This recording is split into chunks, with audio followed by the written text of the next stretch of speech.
여덟 번째 역입니다.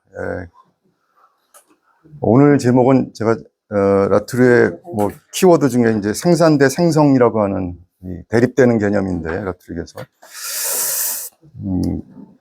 한마디로 얘기하면 이제 생산 대 생성이라는 개념 중심으로 해서 라투르가 그 경제에 대해서 어떻게 생각하고 있는가, 21세기 어떤 경제를 들여다보는 어떤 그런 견해를 잘 보여주고 있는 그런 개념인데요. 오늘 여기서 이제 참고할 책은 소개드리면 라투르가 쓴 짧은 책입니다. 영어 제목이 Down to Earth라고 되어 있죠. 지구로 내려오기, 그런 지역하면 이제 그렇게 되는데요.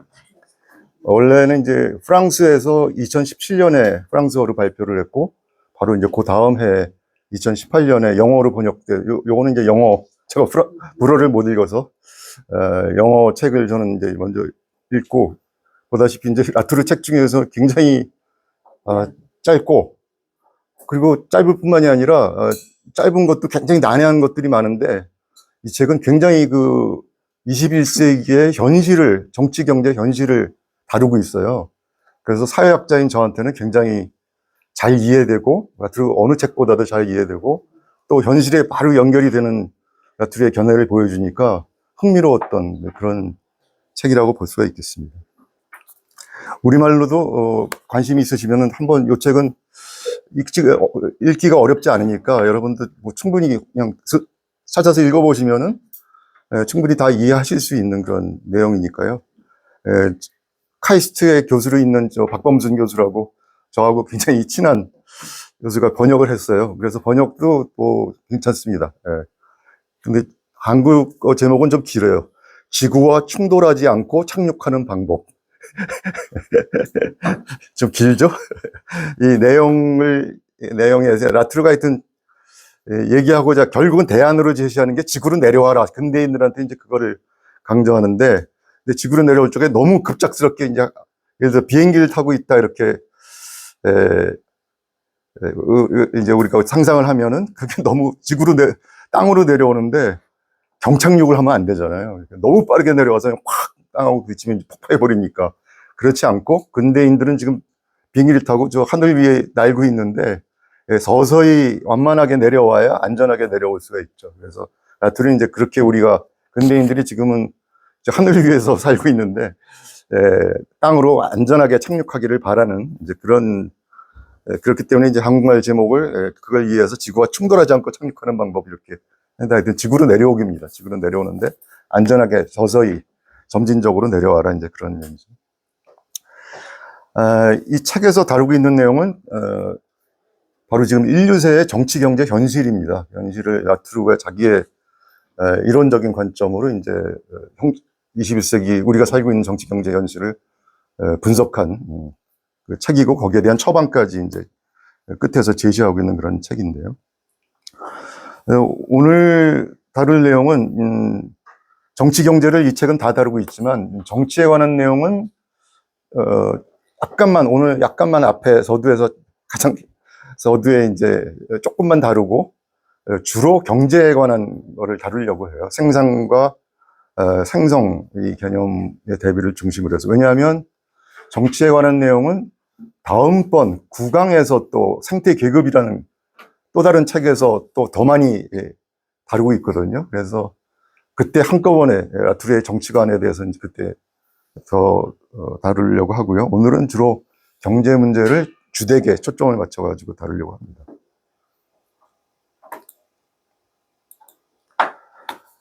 우선 지난 시간에 이제 가이아 정치 생태학 제가 이제 소개를 하면서 라투르가 인류세를 이해하는데, 그거를 가이아라고 하는 어떤 굉장히 독특한 자연과학에서 원래 70년대에 생겨난 그 관점으로 인류세를 이해하려고 했던 그런 시도를 했다, 이제 그런 말씀을 드렸죠.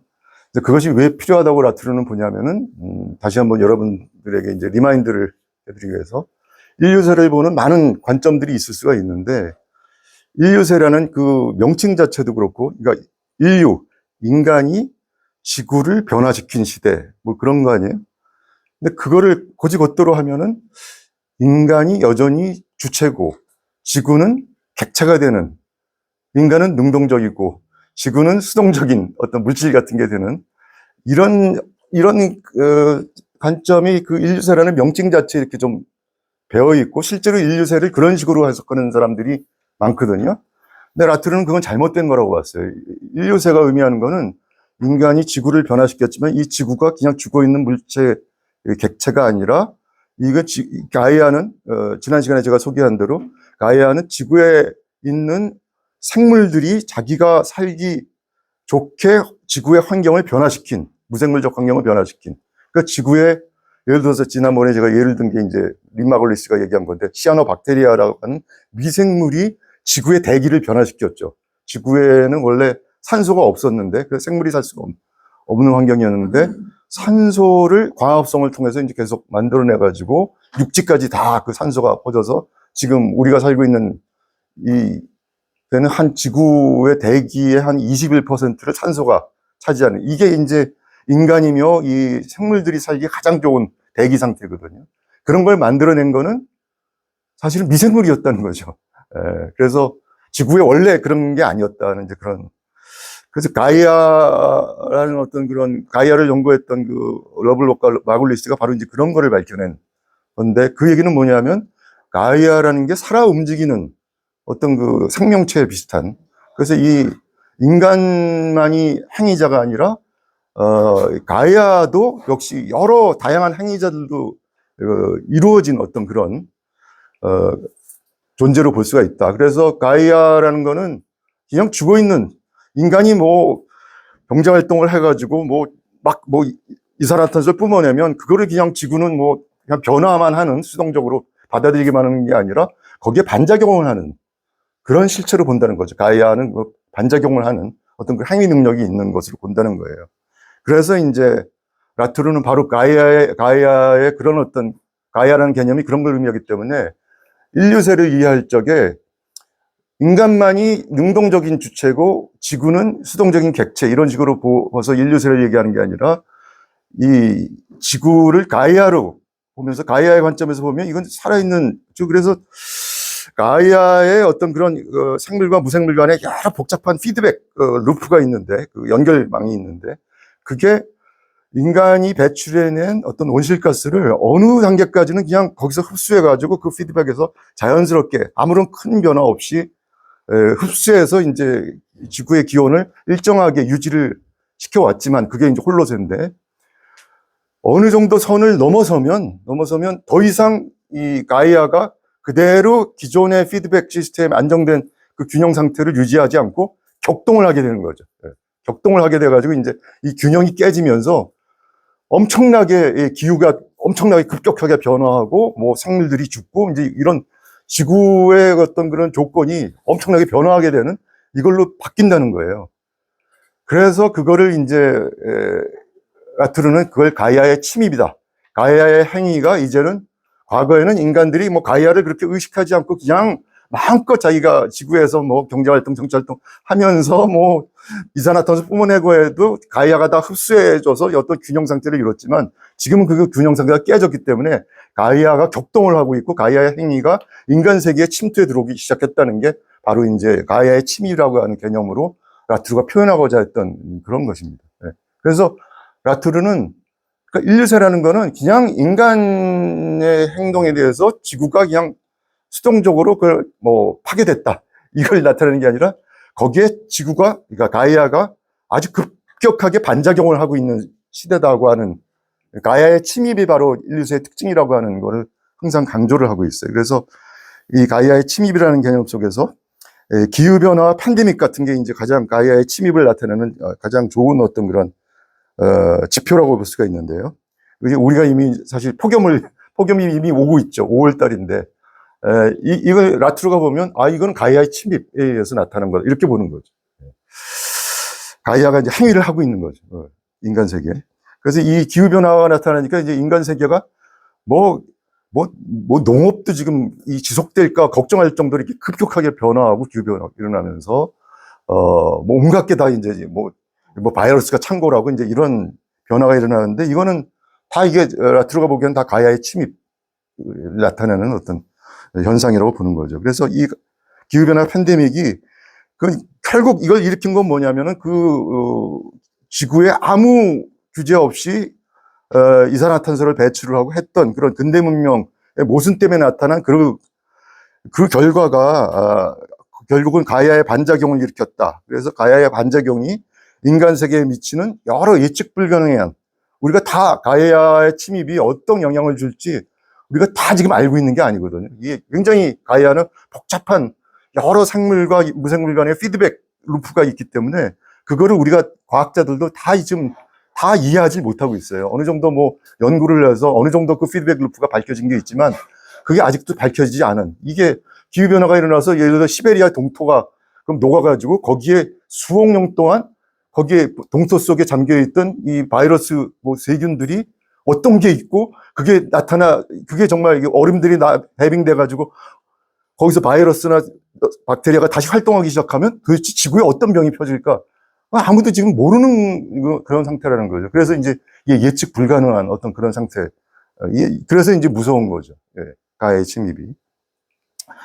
자, 이제 그런데 그 가해의 침입이 커다란 인간 세계 변화를 일으킨다고 하는데 우선 정치적인 변화 그리고 경제적인 변화, 뭐 인간이 살고 있는 현실의 정치 경제가 굉장히 중요한 부분이지 않습니까? 그 정치 경제 변화를 라투르가 이제 다루고 있는 책이 요 짤막한 책 속에서 그걸 잘 보여주고 있거든요. 근데 이 중에서 우선 정치적인 변화를 어떤 걸 하고 있는지 제가 기본적인 개념을 잠깐 소개하고 바로 경제적인 변화로 넘어가겠습니다.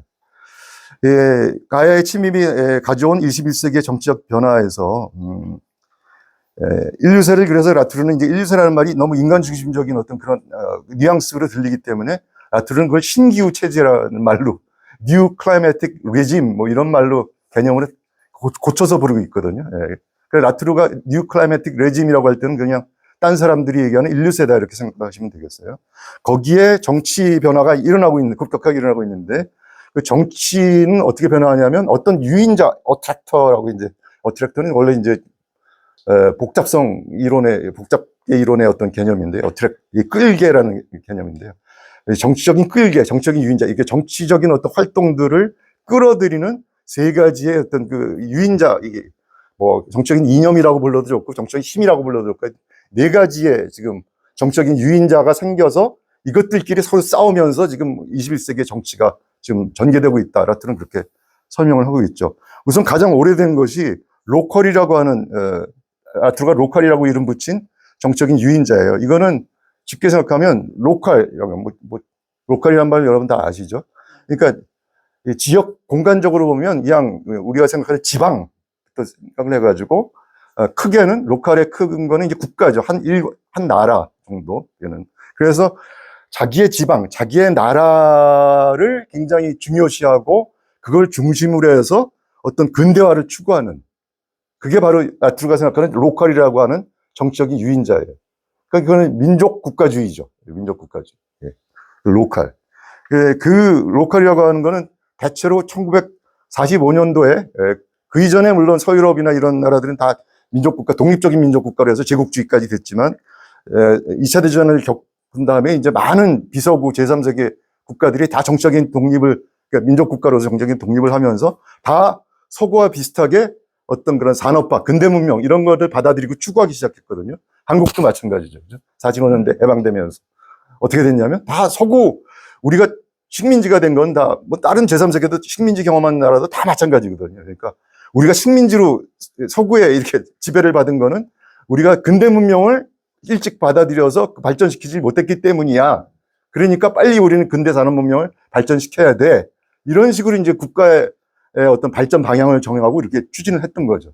그래서 이제 근대 문명이 서구에서부터 시작됐지만 온 세계로 지금 다 글로벌라이즈 된 것이라고 볼 수 있어요. 같은 그때 2차 대전 후부터 글로벌라이제이션이 80년대 중반쯤에 추진되기 전까지는 한 40년간 민족국가 시대였다고 볼 수 있어요. 다 민족국가 중심으로 모든 걸 생각을 하고 민족국가 중심의 발전을 추구했던, 근대화를 추구했던 그런, 바로 그때의 정치적인 유인자는 로컬이었다는, 라투르가 그렇게 지적을 하거든요. 그 다음에 근데 1980년대 한 중반서부터 특히 이제 신자유주의 이념이라는 게 이제 생겨나고, 신자유주의 이념, 하여튼 그 경제학에서 프리드리히 하이에크나 밀튼 밀튼 프리드만, 예, 그런 사람들이 이제 세운 게 이게 자유시장의 이념을 모든 경제 부문만이 아니라 사회 모든 부문에 걸쳐서 시장의 논리를 다 관철시켜야 된다고 하는 사상이 이제 신자유주의인데, 그 신자유주의에 기반해서 어떤 그런 시장 자유주의를 전 세계로 다 확산시켜서 다 이 민족국가, 과거 로컬 민족국가 시대의 어떤 국경의 보호 아래서 발전을 추구했던 거를 다, 국경을 다 이제 낮추거나 다 없애자. 그래서 완전히 다 세계를 하나의 시장으로 만들자고 하는 그런 움직임, 그런 사상이 신자유주의에서 생겨났거든요. 그래서 그때 정치적인 유인자가 새로 생겼어요. 그걸 이끈 거는, 영국의 마가렛 that처, 그리고, 미국의 또, 마가렛 that처가 79년인가 정권을 잡았고요. 미국에서, 로널드 레이건이 이제 80년에 정권을 잡았는데, 그래서 두 사람이 손잡고 추진한 게 바로 신자유주의 세계화거든요. 80년대 중반, 한 85년부터 본격화됐다고 이제 볼 수가 있겠죠. 그때부터 이제 다 국경을 낮춰라, 시장에 대한 규제를 다 탈규제하라, 이제 이런 움직임으로 전 세계가 다, 그래서 우리나라도 이제, 우리나라는 조금 늦게 한 90년대 초반에 와가지고 김영삼 정권 때 이제 세계화 뭐 그런 얘기 나타났죠. 그게 바로 이제 글로벌이라고 하는, 그러니까 로컬이 아니라 글로벌이라는 게 바람직한 우리가 추진해야 될 방향이라고 해서 정치가 다 그쪽으로 끌려가는 그런 시대로 이제 바뀐 거죠. 그래서 이 시대는 바로 지금으로 볼 때는 그게 이제 글로벌라이제이션, 그때는 전 세계가 다 예를 들어서 서구와 같은 어떤 그런 방식으로 근대화를 추진하고, 그러면 서구와 같은 생활 수준을 온 세계가 다, 아시아, 라틴 아메리카, 저 아프리카까지 다 누릴 수 있다고 희망을 품어줬던 그런 거거든요. 근데 지금은 우리가 그게 불가능하다는 거를 알죠. 왜냐하면 너무나, 그러면 그 미국의 생활 수준만큼 그렇게 되는 그쪽으로 근대화를 온 세계가 다 추구하면은 지구가 그 전에 이미 다 망하는 거예요. 다 망해서 지구의 환경이나 지구의 어떤 에너지 보존 자원이나 이런 것들이 그거를 감당해낼 수가 없는. 그래서 이제 유엔에서도 이미 결론을 내린 게, 미국만큼의 어떤 생활 수준을 누리는 그런 근대화를 다 온 세계가 다 누리려면은 지금의 지구 하나 가지고는 안 되고 지구가 적어도 5개 이상이 돼야 된다. 그런 결론이 이미 났어요. 과학자들도 그런 결론을 내렸고. 그 글로벌라이제이션은 지금 그래서 불가능한 꿈이 되는 거죠. 그래서 실현 불가능했지만 그때는 실현 가능하다고 믿었던 무한성장의 꿈이죠. 신자유주의 세계화를 통해서. 그때 정치를 이끌었던, 세계 정치를 이끌었던 그 유인자는 글로벌이라고 하는 어떤 그런 식의 글로브라는 게, 그런 지구가 가능했다고 믿었던 그런 시대입니다. 그러다가 이제 제가 지난 시간에 소개했던 변화가 오는 게, 이제 2000년에 자연과학에서 먼저 깨닫고, 이제 2010년대부터는 한 인문사회과학에서도 받아들인 개념이 인류세라는 개념이죠. 인류세라는 개념은 인간의 활동에 의해서 지구가 변화했다. 그리고 그 지구는 하나의 행성인데, 행성이라고 하는 거는 사실은 이게 물리적인 한계가 다 있다는 거죠. 생태계에.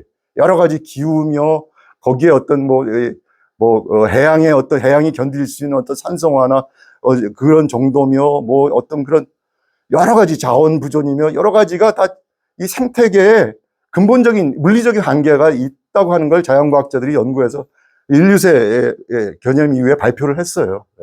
그래서 제일 유명한 게 플래네터리 바운더리즈라고 하는 개념인데요. 플래네터리는 이제 행성적이라는 개념이고, 바운더리는 이제 한계, 경계, 그런 얘기. 그러니까 이 지구 행성에 넘지 말아야 돼. 이걸 넘어서면 이거는 지구가 견딜 수 없는 위험선으로 이렇게 넘어가는 거니까, 지구가 다 어떻게 될지 모르는, 이제 완전히 종말을 고하는, 지구가 완전히 없어지기까지 안 하겠지만, 지구가 이제 상태가 다 무너지고 기후가 다 변하고, 그러면 이제 인간이 먼저 사실은 종말을 맞겠죠. 하여튼 그걸 경고하는 뜻에서 이제 그걸 9가지 지표를 자연과학자들이 연구해서 2009년에 발표를 해서, 지금 거의 그 행성적 한계선은 자연과학은 물론이고 전 세계에서 그걸 아직 부정하는 걸 못 봤어요. 그러니까 그건 거의 받아들인, 지구에는 그런 지구 행성이라고 하는 건 그런 한계가 있다고 하는. 그래서 그게 가이아라는 개념과 더불어서 이제 지금 인류세는 거의 많은 사람들이 받아들이고 있는 어떤 그런 생각입니다. 그래서 그런 인류세와 가이아에 대한 어떤 것들이 또 정치 쪽으로 이제 들어오면서 그런 쪽에 그걸 받아들인 사람들이 그럼 지구의 그런 행성적인, 가이아의 행성적인 한계 내에서 우리 인간의 삶을 누려야 된다고 하는 그런 깨달음을 얻고 그 안에서 우리의 어떤, 우리의 생활, 인간의 생활 양식을 바꿔놓기 위한 그런 정치를 추구하는 그런 사람들이 생겨난 거죠. 그래서 이제 그걸 라투르는 이제 테레스트리알이라고, 이거는 테레스트리알 말은 뭐 직접적으로 하면 가이아 또는 지구 또는 그거를 추구하는 사람들이라는 의미에서 저는 이제 그걸 여러 의미를 함께 갖고 있는 개념이 테레스트리알이라는 개념인데 우리말로 번역하기가 그래서 뭐 지구라고 번역해도 좋고 뭐 가야라고 번역해도 좋고 근데 이게 사람들을 의미할 때는 그걸 그 한계 내에서 뭔가 말하자면 생태적인 삶을 추구하는 그런 사람들, 그런 운동을 하는 사람. 그래서 이제 저는 이걸 어떻게 표현할까? 어떤 분들은 이걸 지구 거주자라고 표현하고 어떤 분들은 지구 생활자라고 번역을 하기도 하는데 조금 저는 그게 너무 길기도 하고 마땅치가 않아서 저의 번역어는 지구족입니다. 지구족. 그래서 그 지구족 안에는 인간도 있지만 비인간도 함께 포함되는 가해, 뭐 그런 개념으로 저는 지구족이라는 번역을 했는데, 여러분에게 어떨지 모르겠는데, 하여튼 저는 뭐 지구족이라고 많이 번역을 합니다. 하여튼 그런 끌개, 정정이 끌개. 근데 지구족까지 등장을 하니까 과거에 로컬 글로벌에서 추구했던 그 근대화를 포기할 수 없는 이 서구의 사람들이 또 반동적으로 나타나요. 그래서 어떻게 됐냐면 다만 지금은 글로벌라이제이션은 지금 추구할 수 없다는 걸 깨달았어, 이 사람들이. 그러니까 어떻게 하냐면 이 사람들이 내린 어떤 그 일종의 뭐 결론이랄까 어떤 정치적인 전략은 어떤 거냐면 지구의 모든 인류가 다 서구의 이런 화석연료 문명에 기반한 그런 높은 생활 수준을 누릴 수가 없다. 그거를 알았죠. 서구의 그 엘리트들은. 그래서 안 다음에 어떻게 했느냐? 여러분 트럼프를 한번 생각해 보세요. 어떻게 하냐면 근데 우리는 그걸 계속 누려야 되겠다. 근데 누리지 아직 못하고 있는 저 비서구의 제3세계의 사람들이 기후 난민이 돼가지고 서구로 막 이주를 해오기 시작한 거죠. 그래서 어떻게 하냐면 국경을 막는 거예요. 국경에 장벽을 세우는 거죠. 국경에 장벽을 세우고 못 들어오게 하고 들어온 사람들도 자꾸 이제 이민 이제 추방을 하고 그 인종차별이 강화되고 뭐 이제 이런 식으로 하면서 예를 들어서 자기네 국경 안에서 미국 안에서는 화석연료에 기반한 기존에 해왔던 그 근대 문명을 계속 추구하는 그래야 되니까 이런 것들이 현실적으로 상당히 저항에 부딪히겠죠. 그러니까 그 저항에 않는 논리를 마련하기 위해서 한 게 뭐냐면 기후변화 부정이에요. 기후변화라는 건 없다는 거예요. 트럼프가 왜 기후변화를 부정하느냐? 바로 그 때문이에요. 트럼프가 뭐 무식하거나 뭐 해서 그런 게 아니고 라투르가 보기에는 그 사람 다 알고 있다. 지금 글로벌라이제이션은 불가능해졌고 이 지구에 사는 인류가 다 그런 서구처럼 근대화되고 화석연료 문명 이거 불가능하다는 걸 알고 있다. 그럼 어떡하느냐?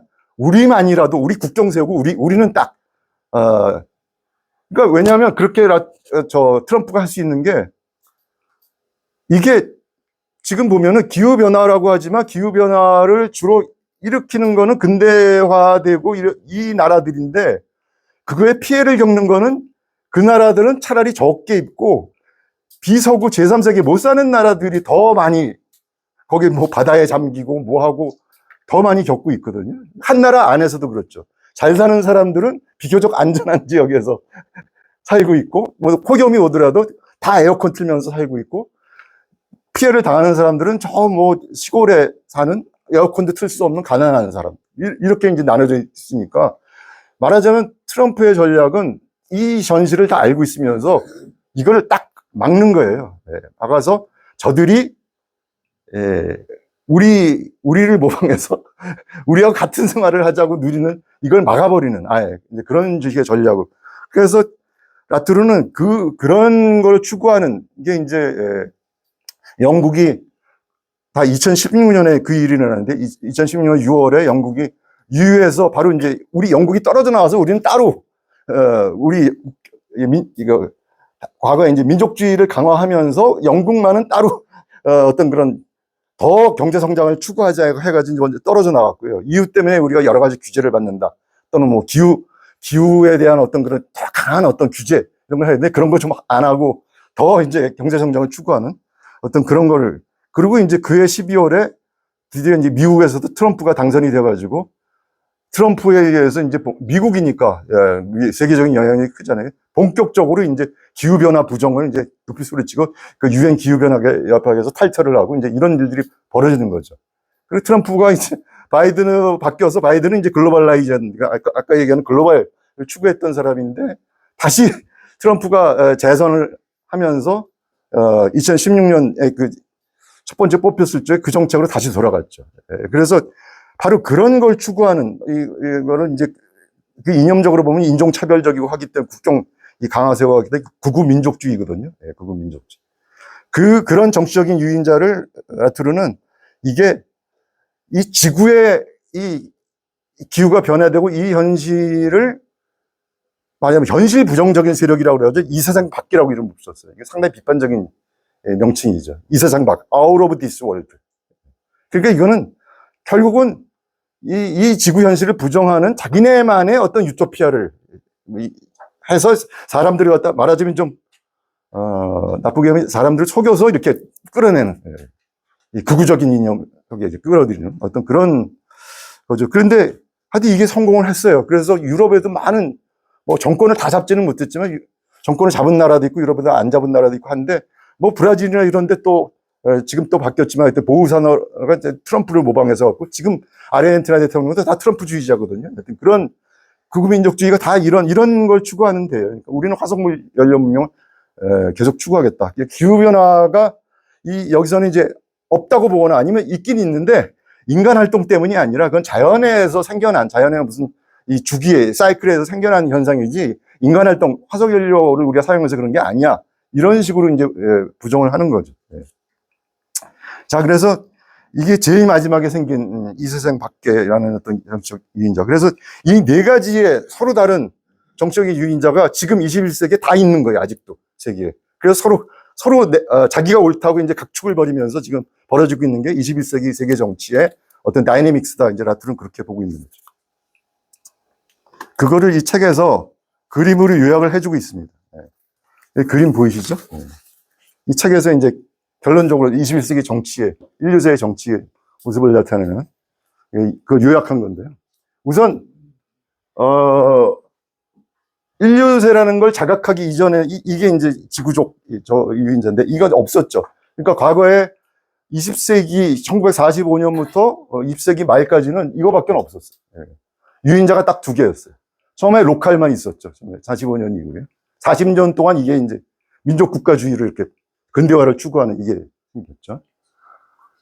그리고 85년 아까쯤에 마가렛 thatcher하고 로널드 레건이 나타나서 이제 글로벌한 신자유주의 세계화, 글로벌라이제이션 이거를 얘기를 하면서 이제 이 유인자가 생겨서 이쪽으로 이제 끌어당기는. 그래서 로컬에 머물러서는 안 되고 근대화는 이쪽으로 계속 가야 국경을 낮추고 세계 하나의 통합된 시장으로 가야 발전이고 진보하는 것처럼 이렇게 딱 그런 이념이죠. 그래서 근대화는 과거의 정치는 로컬을 추구하느냐 아니면 글로벌 쪽으로 가느냐 이게 이제 근대화의 어떤 전선 근대화 이 정치였어요. 근대화 정치에서는 이쪽을 추구하느냐 저쪽을 추구하느냐 이쪽으로 가는 이걸 추구하는 주장하는 정치가는 근대화에서 후퇴를 하는 거고, 그러니까 진보를 인정을 안 하는 거고, 이쪽으로 가면은 전진하는 거고, 진보하는 거고, 이런 식으로 취급이 됐다는 거죠. 이 안에서 이제 소위 말하는 우파 좌파도 로컬을 추구하는 우파도 있고 좌파도 있고, 또 글로벌을 추구하는 우파도 있고 좌파도 있고, 물론 그 우파와 좌파 간에는 같이 로컬을 추구하더라도 좀 내용이 다릅니다. 그래서 그거를 나트는 이제 로컬 플러스, 로컬 마이너스 뭐 이런 식으로 긍정적 로컬과 부정적 로컬 뭐 글로벌도 좌파의 글로벌과 우파의 글로벌이 또 따로 있어가지고 긍정적인 어떤 글로벌과 이제 부정적인 글로벌 뭐 이런 식으로 하여튼 근대화 정치의 전선은 이렇게 로컬 대 글로벌의 어떤 각축 속에서 이루어졌다는 거죠. 그런데 2000년에 이제 인류세에 대한 개념이 나오면서 지구는 이 한계를 지니고 있는 어떤 행성이다. 이게 뭐 글로벌하게 나갈 수 그런 건 없다. 그런 지구는 없고 그러려면 글로벌이 가능하려면 지구가 5개 더 있어야 된다. 이제 이런 식의 자연과학적으로도 다 설득력 있게 증명이 되면서 그 한계를 가진 지구 안에서 어떻게 인간이 멸종하지 않고 계속 지속적인 삶을 영위할 수 있을까? 말하자면 가이아의 행성적 한계 내에서 다른 비인간들과 공존할 수 있는 삶을 누릴까? 이거를 추구하는, 이걸 운동하는, 여기는 대표적인 인물이 그레타 툰베리가 이제 가장 상징적인 인물이라고 보는데요. 예. 여기에 이제 이 정치를 추구하는 게 생겨났죠. 예. 하여튼 2000년대, 2010년대 들어가지고 이제 이쪽이 상당히 그래도 활발하게, 예. 서유럽에서 이제 특히 일어났고, 우리나라도 사실 마찬가지. 예. 이쪽에 어떤 녹색운동, 뭐, 녹색당도 생기고, 이제 뭐, 그런 정치를. 예. 근데 이제, 그래서 근대 문명이 위협을 받으니까, 그리고 서구의 어떤 풍요가 자꾸 이제, 제3세계에서 넘어오는 이주자나 이런 거에서 위협을 받는다고 생각을 하니까, 2016년에 드디어 이제, 트럼프가 정권을 잡으면서 저 유인자가 생겨난 거죠. 이 세상 밖이라고 하는 구구민족주의 그런 유인자가 생겨났어요. 그래서 국경을 폐쇄하고 이민자를 추방하고 뭐 인종차별적인 계속 이제 국내에서 벌이고 이제 그런, 예. 그래서 그러니까 이렇게 보면은 어떻게 돼요? 그러니까 새로운 정치의 전선이 과거에 근대화를 둘러싸고 이 정치의 전선이 요것만 있었는데 이제 여기가 생겨나면서 새로 생겨나는 게 뭐냐면 이쪽은 생태화를 추구를 근대화가 아닌 생태화를 그러니까 가이아의 어떤 생성적인 한계 내에서 인간의 삶을 추구하자고 하는 이쪽 생태화를 추구하는 세력인데 여기에 반작용으로 또 저게 생겨났단 말이에요. 그래서 여기 아직도 있고 로컬 추구하는 세력, 글로벌을 추구하는 세력, 이 세상 밖을 추구하는 세력은 이 세 가지는 공통점이 있어요. 그건 뭐죠? 다 근대화를 추구하는 거예요. 근대화를. 그러니까 쉽게 말하면 무한 경제 성장을 추구하는 세력이라는 거죠. 우리 21세기 이 정치에서 우리나라에서 다 볼 수가 있죠. 그렇죠? 예. 근대화 그것 말고 무슨 문명이 있느냐 뭐 이렇게까지 생각하는 이 세 세력은 상당히 다르지만 공통점은 근대화를 추구한다. 근대화를 추구하는 근대인들이라는 거죠. 여기는 생태화를 추구하는 지구족. 그래서 새로운 정치의 전선이 나타나는 거죠. 근대화를 추구하는 근대인과 생태화를 추구하는 지구족 간에. 그래서 여기 이 새로운 생태화 정치의 전선이 21세기에 서서히 새롭게 등장을 해서 전선이 복잡해졌어요. 과거의 근대화 정치의 전선도 아직도 남아있지만 새롭게 생태화 정치의 전선이 근대인 대 지구족 간의 이 새로운 갈등 구조가 등장을 해서 지금 21세기 정치는 복잡해진 거예요. 과거에는 근대화 정치의 전선 하나밖에 없었는데 지금은 생태화 정치의 전선까지 나타나가지고 라투리의 전망은 점점 근대화 정치의 전선은 그 중요성이나 차이가 줄어들고 근대인들이 결국 하나로 이렇게 모일 거다. 그러면 생태화 정치의 전선이 더 근대화 정치의 전선보다 더 중요한 어떤 갈등 전선으로 부상이 될 거다고 이제 21세기로 가면 갈수록 이 생태화 정치를 이 전선이 더 뚜렷해질 거다고 라투리는 예상을 합니다. 예상을. 지금이 그런 시기에 여기 이 전선이 아직도 뭐 우리나라를 보면 이 전선이 지배적이죠. 그러니까 쉽게 말하면 제가 볼 때는 뭐 제가 여기 계신 분과 뭐 녹색 운동을 국내에서 하시는 분 뭐 그런 소수죠. 우리나라에 보면 소수죠. 다 사실은 요번에 지방선거를 지금 하고 있지만 다 평소에는 기변에 나도 뭐 동조해 하다가 선거에는 공약으로 잘 안 나타나요. 왜 안 나타날까요? 다들 마음속으로는 날 그냥 당위적으로 볼 때는 그래 기후변화에 우리가 참 중요한 문제지 뭐 대응해야지 하지만 정말 자기의 이해관계, 자기의 삶을 좌우하는 게 뭐라고 생각하냐. 우리가 어디다 표를 던지느냐. 정치인들이 바보가 되겠네. 유권자가 뭐를 더 현실에서 중요하게 생각하고 어디다 표를 줄 거냐 그러면은 지방선거니까 그 지방에서 뭐 거기 환경 규제 이런 거 하겠다고 나고 기후 변화에 뭐 하겠어야 하는 공약보다는 우리 지방에다가 없었던 공항을 세우고 뭐 빌딩을 어디다 뭐 백화점을 짓고 뭐 다리를 놓고 뭐 이렇게 하겠다고 공약을 내세우면 표를 훨씬 더 많이 받거든요. 그 얘기는 뭡니까? 그건 다 사실은 우리 마음속으로는 근대인이라는 거예요. 성장을 추구하는. 정말 그것이 아닌 기후변화의 공약이 나왔을 적에 거기 누가 기후변화 공약을 다 했느냐에 우리 유권자가 표를 줄 수 있어야 우리는 진정한 지구족이 되는 거죠. 근데 아직은 멀었어요. 아직은 우리 뭐 지방선거에서 드러나지 않습니까? 멀었어요. 그냥 당위적으로 참 그건 바람직한 거야만으로는 굉장히 부족한 거예요. 현실을 바꿔놓지 못해요. 그래서 지금 요게 새롭게 과거에 없었던 이 생태화 정치의 정선이 이제 부상을 해가지고 앞으로는 점점 더 이게 왜냐하면 가야의 침입이 지금도 계속 되고 있거든요. 계속 더 폭염이 심화되고 뭐하고 견딜 수 없는 해수면 상승이 일어나서 지금 뭐 웬만한 바다의 해양 도시들은 거의 다 이제 21세기 말쯤 되면은 부산도 다 부산, 인천 뭐 물에 잠길 거라고 하거든요. 샌프란시스코, 뭐 뉴욕도 뭐 굉장히 많이 물에 잠길 거라고 하거든요. 그 시대가 되면 이제 모르죠. 이제 정말 지구족들이 많이 늘어나고 발언권이 강화돼가지고 근대인들에 대항할 수 있는 어떤 힘을 갖게 될지 모르죠. 근데 아직은 견딜만 하니까 이제 아직은 성장을 더 중요시하지 뭐 기후변화에 대한 대응 뭐 이런 걸 더 중요시하지는 않는 우리나라도 그렇지만 전 세계적으로도 아직은 이쪽이 굉장히 요 세력이 있긴 있지만 형성이 됐지만 약합니다. 라트르도 그렇게 보고 있고요. 그래서 이게 계속해서 근데 그렇다고 해서 이게 여기 요 선이 이제 있죠. 그래서 이쪽으로 이제 설득을 해서 재지향을 하도록 그러니까 설득을 해서 끌어들여야 된다는 건데 지금 로컬을 추구하고 있는 근대인들 그리고 글로벌을 추구하고 있는 이 근대인들 이쪽의 표가 없는 거 보면 이쪽은 아주 너무 알면서도 여기는 안 하는 거니까 그죠?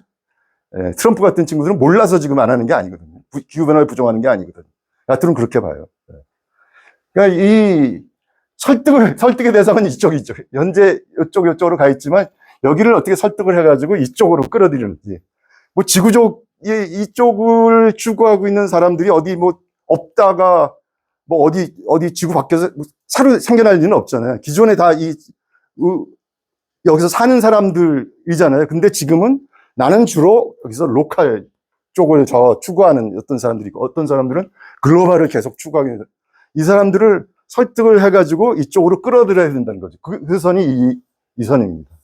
그래서 여기를 더 강화해야 된다고 라트르는 이제 얘기를 하는데, 요건 다음 시간에, 요 지구족이라는 개념을 요 책에서는 요때까지 쓰는데, 그 다음에 그 지구족하고 거의 같은 개념인데, 라트르는 그걸 더 강한 어떤 주체 세력으로 이제 저거에 위해서 거기다 계급의 개념을 거기다 들여가지고 생태 계급이라고 이름을 바꾸거든요. 그건 다음 시간에 이제 소개를 하려고 합니다.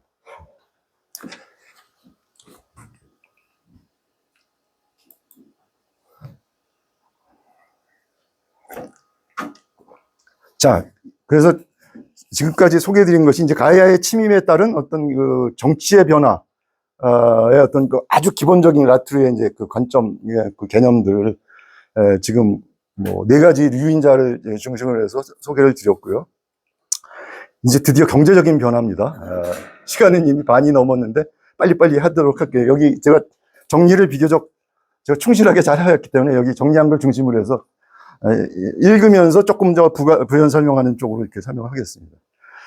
가야의 침입에 의해서 정치도 이제 경제도 큰 변화가 생기는데 21세기 경제가 이 경제라고 할 적에 핵심은 이제 거기에 우리는 이제 생산을 중심으로 해서 경제라는 거를 이제 이해를 하고 대책을 하고 하는 그런 생산 시스템 중심에서 점점 가야의 침입이 더 심화되면 이게 생성 시스템으로 갈 거다. 이제 라트르가 이렇게 보거든요.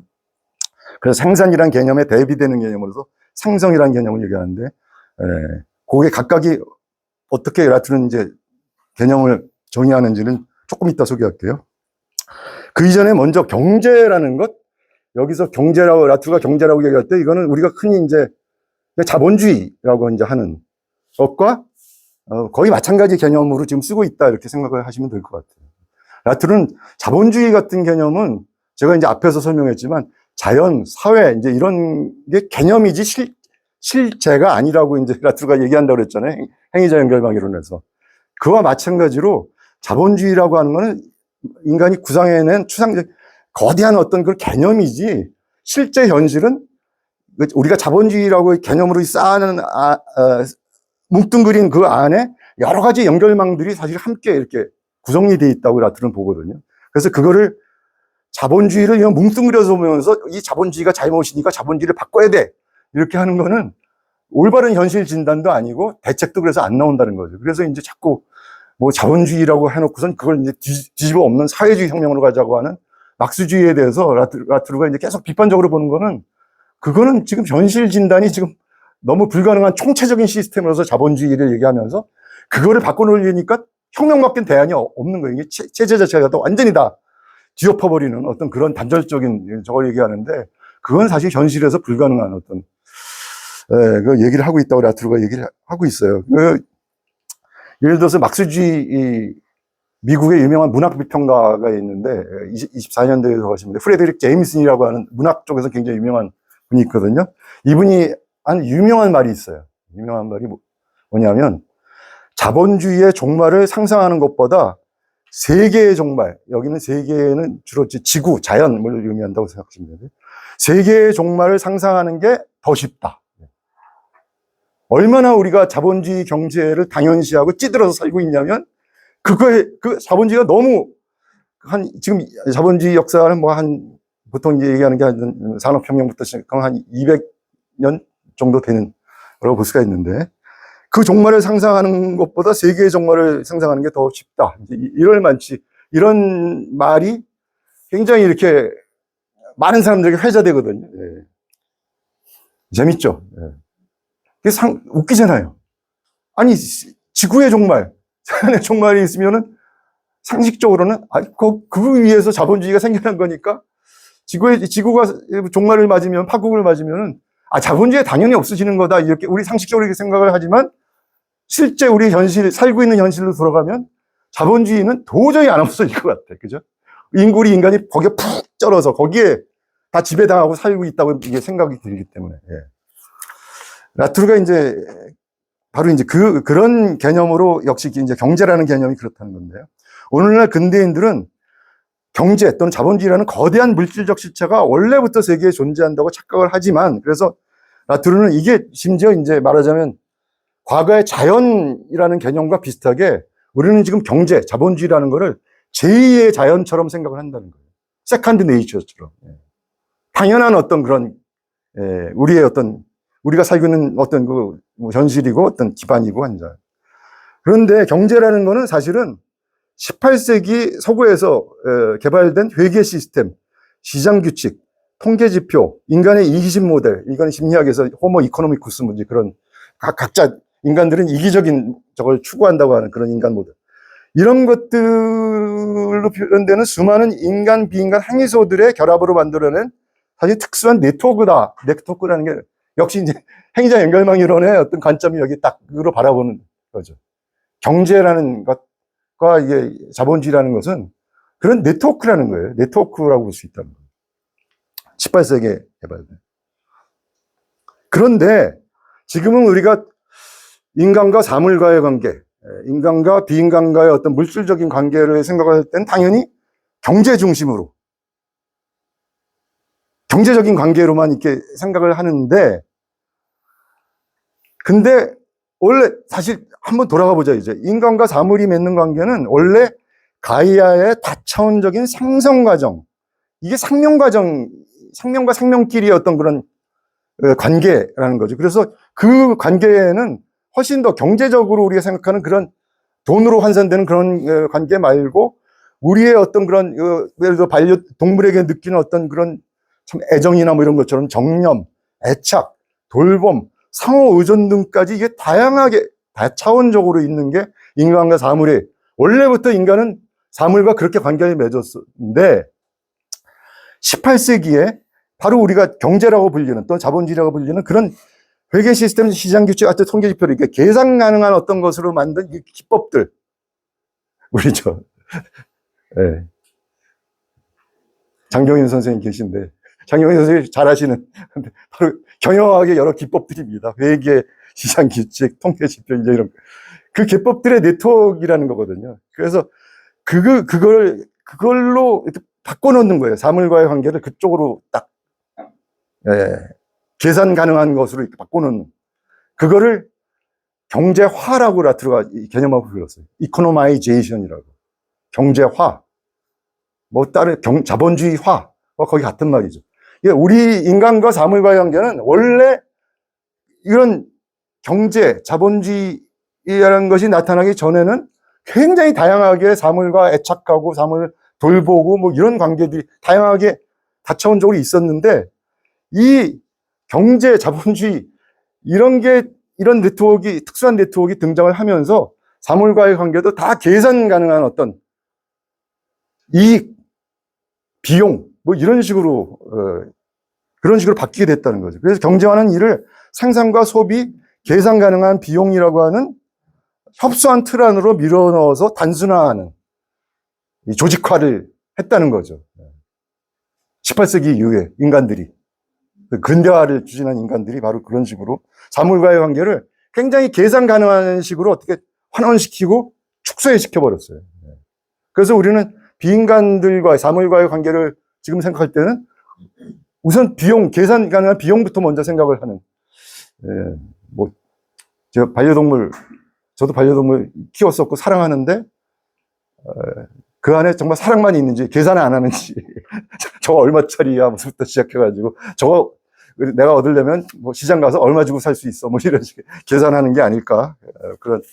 그게 바로 경제화입니다. 그런 식으로 사물과의 관계를, 동물과의 관계를 그런 식으로 이제 보는 게.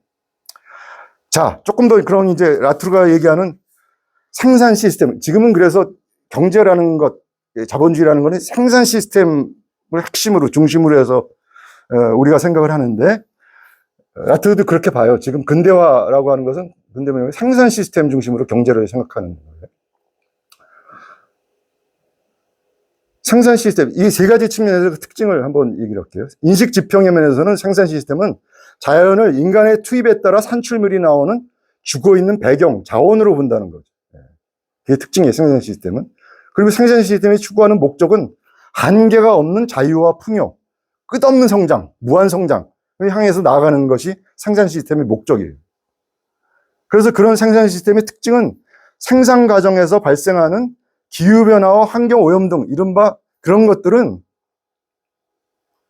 그런 생산을 하면은 거기서 뭐 이산화탄소가 발생을 하고 환경이 오염되고 뭐 여러 적이 나타나죠. 그죠? 네.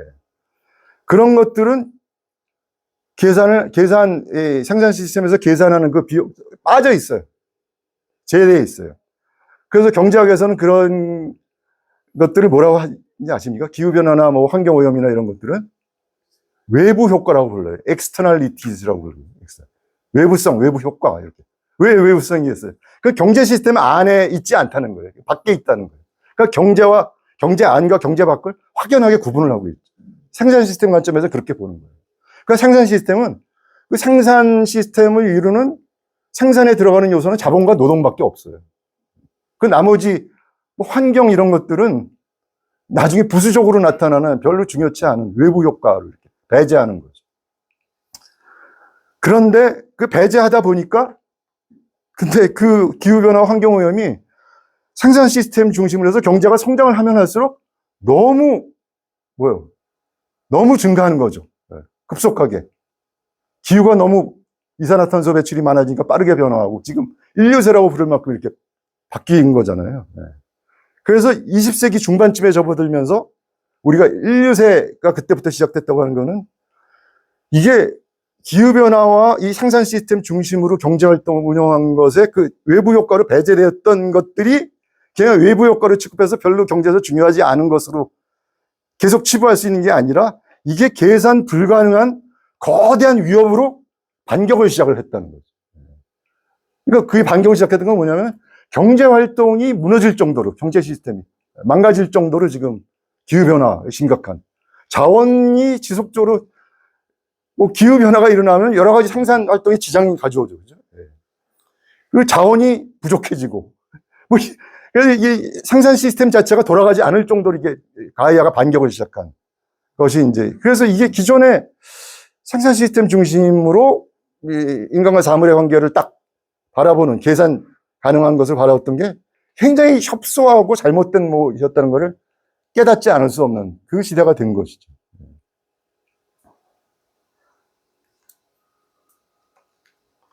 라트루는 이렇게 표현합니다. 그래서, 근데 우리가 도대체 생산이라는 것도 한번 잘 생각을 해보세요. 생산에서 거기서 부와 그 가치가 생산된다는 건데, 부와 가치가 생산 시스템에서 가정하는 소위 생산 요소, 자본과 노동만 있으면 그걸로 딱 끝인가? 자본과 노동이 결합되면 그냥 부와 가치가 생산되는 것인가?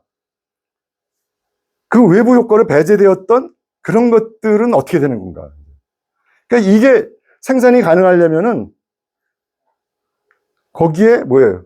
그 이전에 당연한 것으로 거기서 전제되는 어떤 그 생산의 요소로, 생산 어떤 그런 대상으로, 자원으로 활용이 되는 그런 무생물과 생물들의 어떤 그런 자원들이 우선 지속적으로 지구에 있어야 되잖아요. 그래야 생산이라는 게 가능한 거 아니에요. 그런 것들이 어떻게 그건 저절로 그냥 인간이 막 갔다가, 석유 갔다가 뭐 계속 채굴하고 하는데 계속 있을까요? 계속 있지 않겠죠. 그래서 라트루는 이제 그거는 원래 그냥 지속적으로 있는 게 아니라 비인간 생명체들이 계속해서 지구에서 만들어 왔기 때문에 그게 거기 있는 거야. 그러니까 생산은 자본과 노동만 있으면 되는 게 아니라 이 노동 밑에 비인간 생명의 어떤 작업들이 있다는 거죠. 이 작업, 이 가이아의 이 비인간 생명체들이 작업을 하기 때문에 생산에 들어가는 이런 것들이, 자원들이 계속 생산돼서 나타날 수 있었다는 게, 그거를 가리켜서 라트루가 생성이라고 불러요. 생산이 아니고 생성. 영어로 이렇게 라트루 인젠더링을 번역한 말이거든요. 인젠더, 인젠더. 이게 동사인데요, 원래 생성하다. 원래 불어로 인젠 앙젠드렌가 뭐 하여튼 불어로 그렇게 되는데, 그게 원래 의미는 출산하다는 의미예요. 아기를 출산하다는 의미거든요. 그러니까 이 비인간 생명체들이 어떤 만들어내는 거는 뭐 자본과 노동을 투여해서 뭐 만들어내는 게 아니라 이게 아기를 출산하듯이 그렇게 생명의 과정에 의해서 지속되는 어떤 그런 것으로 보는 거죠. 그래서 그거는 생산이라고 부르지 말고 생성이라고 불러야 된다 그랬더니, 그래서 프로덕션에 대비되는 개념으로 인젠더링 이렇게 하는 거죠. 그래서 지금은 인류세라는 거는 그 비인간 생명체들이 만들어내는 그런 생성이 위협받는 시대라는 거죠. 생성이 위협받으면은 생성이 끝났다고 한번 가정을 해보세요. 생산이 일어날 수 있을까요? 생산에 들어가는 자원이 사라지는 건데. 불가능해지는 거겠죠. 생성이 있어야, 근데 그 생성이라고 하는 그 생명 과정인데, 거기 특징도 아까 그 생산의 특징과 마찬가지로 세 가지 측면에서 대비돼서, 인식 지평은 모든 존재, 인간과 비인간은 서로의 생존을 위해 얽혀있는 의존성, 서로 의존하는 상호 네트워크로서 세상을 보는 것이고, 생산 시스템의 목적은 끝없는 성장이 아니라 가이아에서 생명체가 살아갈 수 있는 조건들인 거주 가능성, 이 가이아의 위에서의 거주 가능성을 유지하고 보존하는 것이 생산 시스템의 목적이에요. 거주 가능해. 인간이든 비인간이든 거주 가능한 걸, 그게 저절로 유지되는 게 아니거든요. 그걸 잘 보존하고 돌봐야 되는 거죠. 거기서 이제 이 생성 시스템을 얘기하면서 라트루도 이제 원래 페미니즘들이 주로 많이 중요하게 쓰는 말인데 케어라는 말을 쓰기 시작해요. 돌봄. 생성은 돌봄이 필요한 거다. 그래서 라트루가 그 전에 이제 아까 막시스트한테서 많이 비판을 받았다고 그러는데 페미니스트한테도 굉장히 비판을 많이 받았거든요. 굉장히 라트루가 좀 남성주의적이다. 그게 돌봄이라는 개념이 없다. 드디어 생성 시스템에 와서 라트루가 돌봄이라는 개념을 받아들입니다. 생성이 가능한, 이 생명체들이 인간이 얽혀서 이렇게 계속해서 지구 위에서, 가이아에서 거주 가능하게 되는 거는 그 서로 돌봄이 있기 때문에 돌봄이 없으면 생성이 불가능해지는 거예요. 근데 사실은 페미니스트들은 예를 들어서 우리가 이 자본주의 경제에서는 마치 뭐 이 기업에서 뭐 생산을 위해서 노동자들이 와서 노동을 하고 뭐 그걸 이제 그 생산 수단을 구입을 해가지고 이제 노동자들이 이제 도구를 사용하게 하는 자본이 투자를 하고 이제 이런 것만 중요시하지만 그 노동력이라는 게 저절로 재생산이 되냐? 아니면 노동자들의 노동력은 가정으로 가서 뭐 쉬고 먹고 거기서 아기도 낳고 이래야 노동력이 계속해서 재생산이 될 거 아니에요. 그건 누가 담당합니까? 누가 담당하죠? 여성이 담당을 하죠. 그 여성이 돌봄 노동을 하는 건데 남성들이 잘났다고 자기가 임금을 취직해가지고 기업에서 받아오기 때문에 뭐 지금은 여성들 취업을 하지만 취업해서 그런 임금을 받는 노동만 정말 그 임금 노동만 노동으로 취급을 받고 그 비용 계산 가능한 어떤 노동만 여성의 돌봄 노동은 계산 불가능한 아예 임금을 안 받으니까 가치 없는 것으로 취급이 되었단 말이에요. 그래서 페미니스트들이 바로 그거에 입각해서 운동을 한 거죠. 돌봄이야말로 정말 귀중한 이게 돌봄 노동이 없으면 노동력이 재생산이 안 되는 거죠. 네. 맞죠? 네. 그러니까 생성 우리 가정 안에서도 생성이 있어야 비로소 생산이 그다음에 가능한 이게 이제 페미니즘에서 먼저 발견한 사실인데 라투르는 그거를 지구의 인간 비인간의 관계까지 이제 착 적용을 해서 그거야말로 생성 시스템이고 거기에 돌봄이 있어야 되는 거다 이제 이런 얘기를 하고 있습니다. 그래서 마지막 이것까지 설명을 하고요. 나중에 질문 받을게요. 생성 시스템의 특징은 그래서 이게 주체와 객체의 분리가 없습니다. 인간은 주체고 뭐 비인간은 객체고 이런 분리가 없고 내가 행하는 모든 생산적 행위는 다른 비인간 존재들, 가이아, 뭐 미생물 등등의 기후의 활동에 비추고 있음을 인정하는 게 생성 시스템. 그러니까 우리가 소위 경제라는 것을 생산 시스템 중심으로 해서 이렇게 생각을 해오고 그게 바로 자본주의 뭐 이런 개념인데 근본적으로 좀 라투르는 너무 협소한 개념이고 계산 가능한 것을 이렇게 축소해버린 거고 근데 근본적으로 그런 생산이 가능하려면 생성이 있어야 된다는 그 생성이 훨씬 더 생산을 다 감싸 안는 어떤 그런 개념이라는 거죠. 그게 바로 가이아가 이제 그래서 이제 중요하다는 것이고요. 그래서 지금 말씀드린 생산 시스템과 생성 시스템의 차이를 다시 한번 한 5가지 측면에서 이렇게 각각을 움직이는 주체 그리고 지구를 보는 시각, 경제활동의 목적, 근간적 지향점, 핵심 메커니즘 뭐 이런 쪽으로 해서 이렇게 제가 이거는 제가 정리한 게 한번 참고로 한번 해보세요. 제가 시간이 없어서 따로 뭐 아마 보시면은 제가 이미 강의에서 얘기한 내용들이 거의 다 나오기 때문에 되게 이해하실 수 있을 겁니다. 그리고 이게 이제 마지막 요거까지 하고 제가 질문을 좀 볼게요. 이 생산과 생성에 입각해서 우리 세길교회 생각해볼 역시 문제 마지막에 좀 다뤄봤습니다. 오늘날 교회들은 교인들이 생산의 삶을 계속하도록 돕는 보조적 역할에 머물고 있는 거죠? 맞죠? 제가 맞게 판단한 거죠. 제가 교회를 일부러 제가 뭐 비하하거나 격하시키는 게 아니라 실제로 교회가 지금 이 사회에서 하는 역할이 생산의 삶을 교인들이 여기서 위안을 받고 뭐 해서 다시 또 생산에 종사해 뭐 이런 식으로 내보내는 거죠. 근데 라투르에 의하면은 이거는 뭔가 문제가 있는 거죠. 그러니까 어떻게 이로부터 생산의 삶에서 완전히 벗어나 생성의 삶을 살 수 있도록 할 수 있을까? 이게 우리가 교회에서 던져야 될 근본적인 문제가 아닐까 생각합니다. 특히 또 국내 대형 교회들로 저는 좁혀 여기 문제는 기업 못지않게 계산 가능한 이 경제화의 논리에 빠져서 무한 성장을 추구하는 것으로 이해할 수 있는데 저는 그렇게 보는데요. 어떻게 이러한 근대 문명의 교회에서 벗어나서 이제 가이아에 착륙하는 상태 문명의 교회가 될 수 있을까? 이거를 지금은 좀 우리가 고민해 봐야 될 교회들이 시기가 아닌가 생각이 듭니다.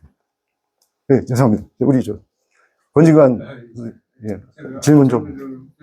인젠더의 그 생성이라는 개념하고 마크스가 얘기하는 리프로덕션, 재생산 개념하고 거의 비슷한 것 같아가지고 상당히 비슷해요. 근데 막스는 그러니까 노동력의 재생산은 많이 생각을 하고 얘기했는데, 거기까지죠. 우리가 소위 자연이라고 하는 것의 재생산은 별로 생각을 안 했죠. 마르크스한테도 자연에 대한 게 많이 자연이 뭐, 이렇게, 물질적 균열, 그런 건 알아요. 리프트, 그런데, 근데 그렇게 심각하게 생각하지 않았어요, 박수는. 지금은. 게스 같은 경우는 상당히 심하게 봤다고 하는데, 근데 어쨌든 제가 그것도 그렇지만 이제 그 네그리 하트가 쓴 그 엠파이어라는 책에도 요 비슷한 말이 좀 나오거든요. 네. 비머티리얼 레이버, 그러니까 비물질적인 노동. 그 사람은 정신노동 얘기하는 거고요. 주로 지적인 노동. 예. 그래서 돌봄 노동, 감정 노동 주라고 생각을 하는 거죠. 저도 읽어봤어요. 근데 하트는 이제 막스 이론과 들레즈 이론을 이제 결합시켜서 이제 그 책을 쓴 건데, 근데 역시 논리를 보면 생산 시스템 중심이에요. 한마디로 얘기하면 여기서 얘기하는 라투르가 얘기하는 상성 시스템이 아닙니다. 그런 식으로 세계를 보고 있지 않아요.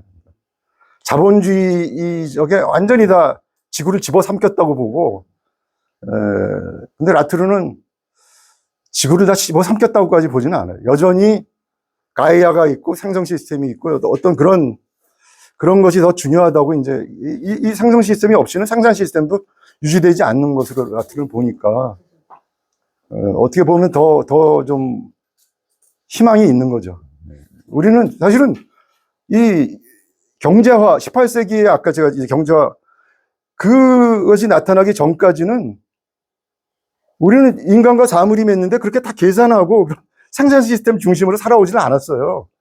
근데 한 200년이 지나서 우리는 그냥 다 까먹은 거죠. 너무나 그게 우리의 근대인의 삶의 지배적이니까, 계산 가능한 어떤 자본주의적인 어떤 비용 계산, 이제 그걸 까먹은 건데, 근데 다시 우리가 근본적인 쪽으로 돌아가서 인간과 비인간이 맺고 있는 관계를 생성 시스템이 가야의 거주 가능성을 중심으로 해서 다시 생각을 하고, 우리가 소위 경제라고 하는 것도 그 안에 일부지, 그거를 거기서 떨어져 나가는 또는 그걸 지배하는 듯한 이런 것으로 보는 거는 굉장히 잘못된 생각이라는 거죠. 그래서 경제에 대한 생각을 바꿔야 된다. 그래서 생산 시스템 패러다임에서 생성 시스템 패러다임으로 바꾸자. 그렇게 바꿔서 생각할 계기가 가이아의 침입에 의해서 생겨났다고 라투르는 보는 겁니다. 거기서 가이아의 침입이 정치도 그렇고 경제도 그렇고 잘못된 정치와 근대 경제에서 사실은 더 바람직한 쪽으로 바꿔놓는 계기가 될 수 있다고 라투르는 굉장히 희망적으로 지금 희망을 던지고 있는 거예요. 제가 마지막 시간에는 이제 종교에 대해서도 마찬가지로 희망을 던지고 있거든요, 라투르가. 굉장히 라투르는 근본적으로 희망을 놓치고 있지 않고 굉장히 희망이 있다고 보고 희망을 던지고 싶어 하고, 딴 분들에게도 희망을 전하고 싶은 그런 철학자라고 저는 알고 있습니다. 오늘 얘기한 것도 그래서 정치에서의 어떤 희망, 경제에서의 희망, 원래 이런 게 있었어. 근데 우리가 근대화, 경제화가 되면서 그걸 잊어먹었을 뿐이야. 뭐 희망이 생기지 않나요? 지금의 삶을 보면 너무 이게 뭐 자본주의 이걸 어떻게 바꿀 수가 있을까? 뭐 다들 이렇게 정말 무력해질 만큼, 물론 이제 그 압도적인 그 지배력이 있다는 건 저도 뭐 전실주의자니까 인정을 하는데, 그렇다고 해서 그게 다는 아니다. 그리고 원래 그렇지 않았다. 그리고 여전히 자본주의의 주변에서, 아까 제가 가정에서의 여성의 돌봄 노동 했는데, 그거 보세요. 돌봄 노동은 자본주의적으로 그렇게 움직이지 않아요. 그걸 계산 안 하거든요. 여성들이, 여성들 자체가 이제 직업을 지금 많이 가졌지만, 과거에 완전히 직업은 남성들이 갖고 여성이 돌봄 노동했을 적에, 아예 저 사람이 나한테 주는 월급이 얼마니까 난 돌봄 노동 요만큼 해야지 계산해가지고 했나요? 그렇지 않죠. 그래서 거기는 생산 시스템에서 벗어난 논리가 작용하는 곳이거든요. 그러니까 생성 시스템의 논리가 작동하는 곳이 가정에서, 심지어 그게 자본주의에 다 있었어요. 지금도 남아있고. 지금도 비인간들은 인간과 관계를 맺을 적에 걔들이 우리를 사랑하고 하는 거는, 사랑하면은 나한테 먹이를 많이 주니까 뭐 해야지 하고서는 계산하고 하는 게 아니거든요.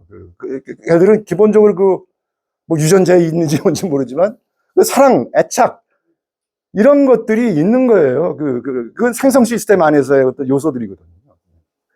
주는 사람한테 페미니즘이 네. 지금 페미니즘의 원리로 이제 돌봄의 영역을 얘기를 하시면서 어떤 여성의 역할로 한정하는데 우리는 페미니즘이 주장하는 것은 그 돌봄의 역할이라는 영역이 오직 성적으로 여성에게만 한정된 것이 아니라 그렇죠. 그렇죠. 맞습니다. 모두 나에게 해당되는 일이다. 근데 사실은 그래야 이게 전환이 가능하다. 예, 남성들만이 노동하는 노동자의 작업장도 보면은요, 거기서 사실 계산하지 않는 여러 가지 내가 동료를 위해서 희생적으로 뭐 하고 하는 돌봄들이 거기도 있어요.